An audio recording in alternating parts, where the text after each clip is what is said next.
Now, after all of this, hearing all of this, now the friend can't take it anymore. He cannot take it anymore. Not when he was insulted, but when he said that, I don't think there is a day of judgment. And if now he can't take any more.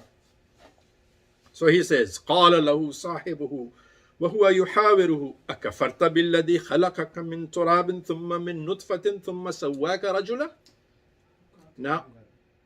Now he talks to him, the same, his friend who he was insulted first, and he didn't respond for his personal insult. Now he has insulted Allah subhanahu wa ta'ala. He cannot keep quiet. There's no politically correct things. Now he speaks up in the conversation with him, and he starts in the correct order with what was the most significant. He doesn't say, how dare you insult me? That will come in the very end. He says, kafarta billadhi khalaqak min turab. You deny the one who created you from turab, from dust, thumma nutfa, then from a drop of dirty fluid. Now, how are we from turab? Because Rasulullah sallallahu alaihi wasallam said, kullukum min Adam wa Adam min turab. Means the genus is from dust. Adam alayhi salam, our father. So a distant origin is from dust, and approximate origin is from nutfa, from the drop that Allah subhanahu wa ta'ala is talking about. So he tells him that you deny, look at yourself. How can you have this arrogance when your origin is dust and a drop of dirty fluid? ثُمَّ مِن نُطْفَةٍ ثُمَّ سَوَّاكَ رَجُلًا. And Allah has proportioned you into a man. How do you deny all of these blessings? And then he gives what he should have done by putting it on himself. He says, لَكِنَّ هُوَ اللَّهُ رَبِّي وَلَا أُشْرِكُ بِرَبِّي أَحَدًا. Lakin, but, ana. Now remember that man said, ana khairum, ana aktharu minka. Ana. Now what does he do? He wants to put Allah first. So if there is a subtle thing, it doesn't come as lakin, ana. Lakin. He doesn't even want to say ana in it. He doesn't want to bring anything like I. Lakinna hu Allah. Means the stress on hu Allah. But for me, Allah is my Rabb. وَلَا أُشْرِكُ بِرَبِّي أَحَدًا. And I don't take any partners with my Allah. None. Now, ushrik, shirk. I don't commit any shirk with Allah. Now somebody might say, well, did the other man commit shirk? Yes. How? Shirk of wealth, shirk of Denying power. The shirk of taking what Allah had given and assigning it to himself. Yeah. That's another form of shirk. Okay. Shirk is not just worshipping somebody. In a way he was worshipping it, but so this man points it out to him. So he starts with that. Now, like a good brother, he doesn't just criticize his brother. He gives him nasihah. This is what a true Muslim should be. Oh, you are this, you are this, you are this. He says, وَلَوْلَا إِذْ دَخَلْتَ جَنَّتَكَ قُلْتَ مَا شَاءَ اللَّهُ لَا قُوَّةَ إِلَّا بِاللَّهِ. He said, what you should have done, only if you had, that when you entered your garden, قُلْتَ مَا شَاءَ, you should have said, مَا شَاءَ اللَّهُ لَا قُوَّةَ إِلَّا. So he's even giving him nasiyah. That this is what you should have done. This is my advice to you. This is how you should act. What should you say?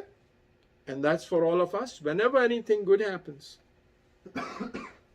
مَا شَاءَ اللَّهُ لَا قُوَّةَ إِلَّا بِاللَّهِ. Okay, this is by the mashiyah of Allah, and there is no power. لَا قُوَّةَ إِلَّا بِاللَّهِ. There is no power to لَا حَوْلَ وَلَا قُوَّةَ إِلَّا بِاللَّهِ.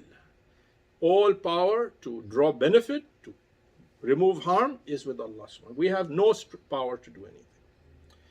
So this is what he said you should have said. Now, Rasulullah sallallahu alaihi wasallam taught us the importance of this statement. He said, should I not inform you about kanz min kunuzil jannah, a treasure from the treasure chest, treasures of Jannah? He said, Ya Rasulullah, tell us. He says, say, la hawla wa la quwwata illa billah. In another narration he says, should I tell you about the treasure that is tahta al-arsh, which is under Allah subhanahu wa ta'ala's arsh, la hawla wa la quwwata illa billah. Now we have a problem sometimes in our culture of India, Pakistan. The word la hawla wa la quwwata illa billah is only said when something bad happens. That's not what it is. Because we know in adhan, when they say hayya ala salah, hayya al falah, what should you say? La hawla wa la quwwata. Yes, goodness. What is it? Reminding you that even you cannot respond to go to that salah except by the power of Allah. It's not that, oh, I'm hearing adhan, I'm here, I'm going to join the salah. No, not without His will.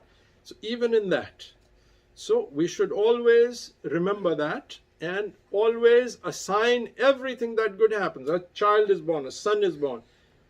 Masha Allah, la hawla wa la quwwata illa billah. And this is one way we are also taught to protect.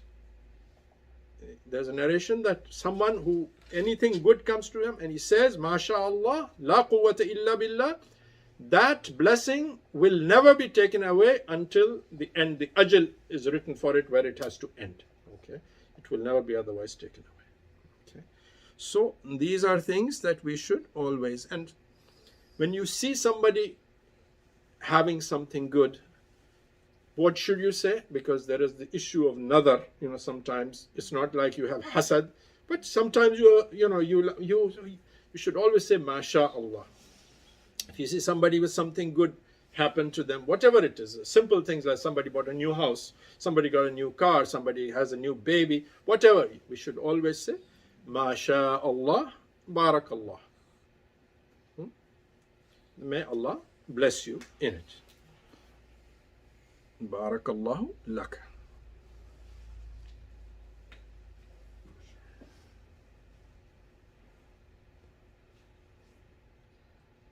In another narration, Ibrahim alayhi salam, during the Mi'raj, told Rasulullah sallallahu alaihi wasallam, tell your ummah to plant in the Jannah. He said, what is the plantation of Jannah? He says, La hawla wa la quwwata illa billah. So we should do that. Now what does this La hawla wa la quwwata illa billah? Some of the scholars have said that saying it is just that cover of it. It's like the treasure chest. The reality is, inside you, you absolve yourself from any power or any ability. Inside the qalb feels that I have no ability to do anything. The heart should feel that. Then these words become meaning. Means I say I have no skills, I have no knowledge, I have no amal, I have no wisdom, I have no wealth, I have nothing. I am an absolute faqir. Whatever I have is Allah's. And to truly believe that, that is the reality of this. Okay. And then we say it with our tongues. But to feel that, to absolve yourself of all power internally. And sometimes this knowledge and thing becomes a big test. Because, people praise you, you do things and you say, I know more and I'm doing. And amal. I'm getting up for tahajjud every day. I'm 3 hours. I'm fasting every other day for the last 5 years. So those amal, sometimes we attribute to ourselves. I am doing this. No, Allah is allowing me, is inspiring me, is giving me the privilege of doing that. That's the attitude we should truly believe that. And then he says, so now he's said all of this, that you should have assigned this to Allah. You shouldn't have done shirk. Now finally, he comes to his personal insult. Finally, see, in that he says, in tarani, and if you see, ana aqalla minka, malan wa walada. And if you see me to be less than you in wealth, wa walada.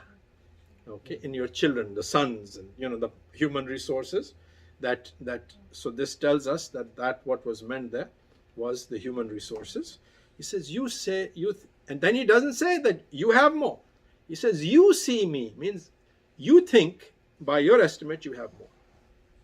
But you may be wrong, because you think you have more, because maybe Allah has given me the deen, which is much more valuable than all of this. So you see me as less. Wealth in the external things of Mal and walad. Then again, not that he wants bad for him, but advising him that, to protect what Allah has given you.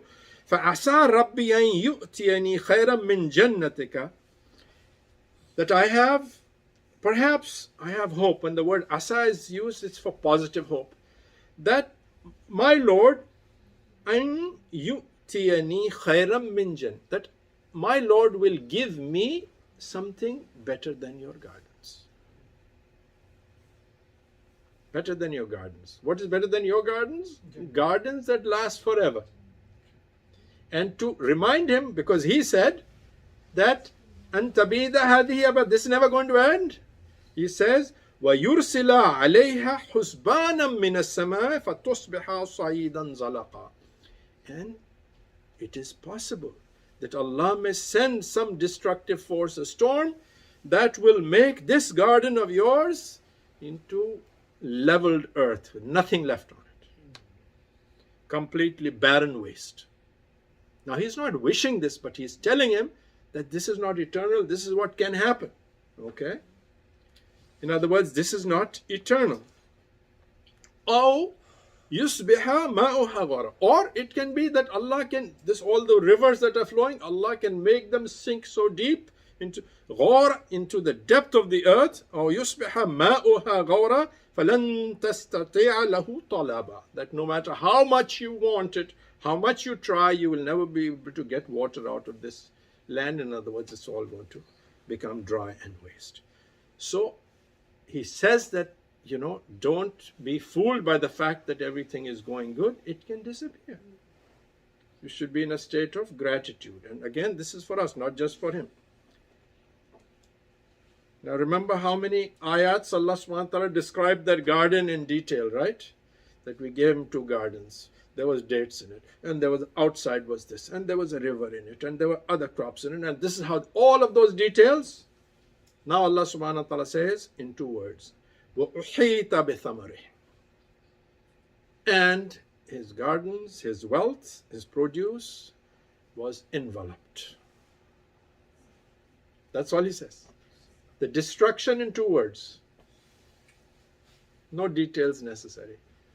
Allah sent something, nothing was left. فَأَصْبَحَ يُقَلِّبُ كَفَّيْهِ عَلَى مَا أَنْفَقَ فِيهَا وَهِيَ خَاوِيَةٌ عَلَى عُرُوشِهَا وَيَقُولُ يَا لَيْتَنِي لَمْ أُشْرِكْ بِرَبِّي أَحَدًا. Now, this man, we're not saying it happened at the same moment, but it happened at some point, shortly thereafter maybe. Now he comes there and he sees all of that he was so proud of. There's nothing left. So what does he do? He does this. فَأَصْبَحَ يُقَلِّبُ كَفَّيْهِ. He's doing this. When do you wring your hands? In regret, in nadam, and helplessness. And helplessness. And he's thinking, عَلَى مَا أَنْفَقَ فِيهَا. And all that I invested in here, what I spent in this to do all of this. وَهِيَ خَاوِيَةٌ عَلَى عُرُوشِهَا. All of those trellises, everything collapsed on itself. Nothing left. If it was real estate, collapsed on the foundations, nothing left. And how quickly does it happen? Look around and think of what's going on. And now at this point, what does he say? وَيَقُولُ يَا لَيْتَنِي. Woe unto me. I wish لَمْ أُشْرِكْ بِرَبِّي أَحَدًا. I wish I had not committed the shirk with Allah. Regret comes after the destruction has come. Too late. Even Pharaoh said, I believe, when he was drowning. But it's too late. وَلَمْ تَكُنْ لَهُ فِيَةٌ يَنْصُرُونَهُ مِنْ دُونِ اللَّهِ وَمَا كَانَ مُنْتَصِرًا. وَلَمْ يَكُنْ لَهُ فِيَةٌ. All of the manpower that he was so proud of, Allah subhanahu wa ta'ala says, it could not help him in any way, protect his property or anything. Min dun, other than Allah. وَمَا كَانَ مُنْتَصِرًا. And he could not even help himself. Other than the nadam of wringing his hands and saying, oh man, I shouldn't have done this, I shouldn't have done this. هُنَالِكَ الْوَلَايَةُ لِلَّهِ الْحَقِّ. That what does this teach us? In a situation like this and in every situation, al-wilaya, wilaya means Allah's protection and help. Lillahi al-haq is only with Allah. Al-wilayatu lillah is with Allah only. Protection is with Allah. Al-haq, the truth. Means in truth, and Allah is al-haq. Huwa khayrun. He is the best of thawab. This is an interesting way of putting it. Allah is the best of your reward. Wa khayrun uqba. And what a beautiful outcome if you have pleased Allah. If you have taken Allah as your reward, Jannah is a reward, but the real people look not just for Jannah, but beyond Jannah, which is Allah as the reward. Because the ultimate reward, Allah says, is that I am pleased with you and I will never be displeased. Because when we behold Allah subhanahu wa ta'ala, you will forget about all the physical pleasures of Jannah. It will just fade, because that's the ultimate. So Allah subhanahu wa ta'ala is saying, Huwa khair. He. This is interesting. Some have said that Allah subhanahu wa ta'ala addresses sometimes Himself in the third person absent He. But Allah is never absent. Okay, that's an interesting way. He is the khairun thawab, the best of rewards, and with Him is the best of rewards. He is, because if you have Allah, you have everything. And all the best rewards are from Him. وَخَيْرٌ uqba. And this is the ultimate end, the ultimate outcome of what we are all striving for, is Allah subhanahu wa ta'ala. The best of all ends is to have Allah subhanahu wa ta'ala pleased with us. Now, let me just see if there are some points I want to make on this.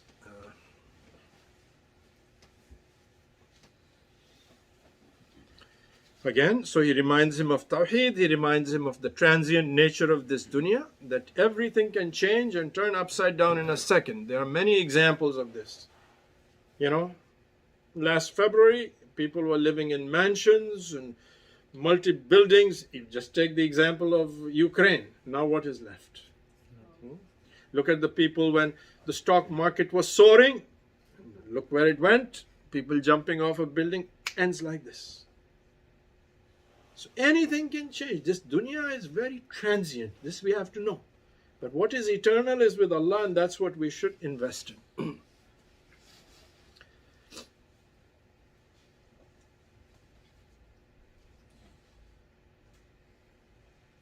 So again, about this wilaya is with Allah subhanahu wa ta'ala. Whoever puts his trust in Allah and gives Allah and wants to be the wali with Allah, awliya Allah, Allah will protect him. Whoever leaves themselves to their own abilities, Allah will leave them to their own abilities. And you know what happens then. He could not help himself. So, the person who is satisfied in himself and with his possessions, the end is not going to be good.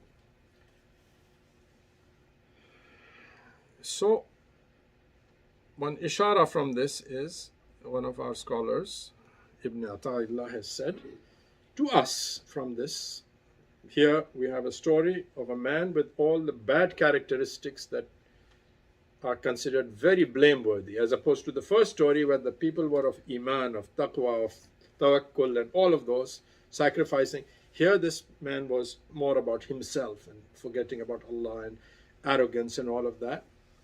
So that's his story, but he says, don't enter your own gardens of possessions and knowledge and amal with the attitude of ajab.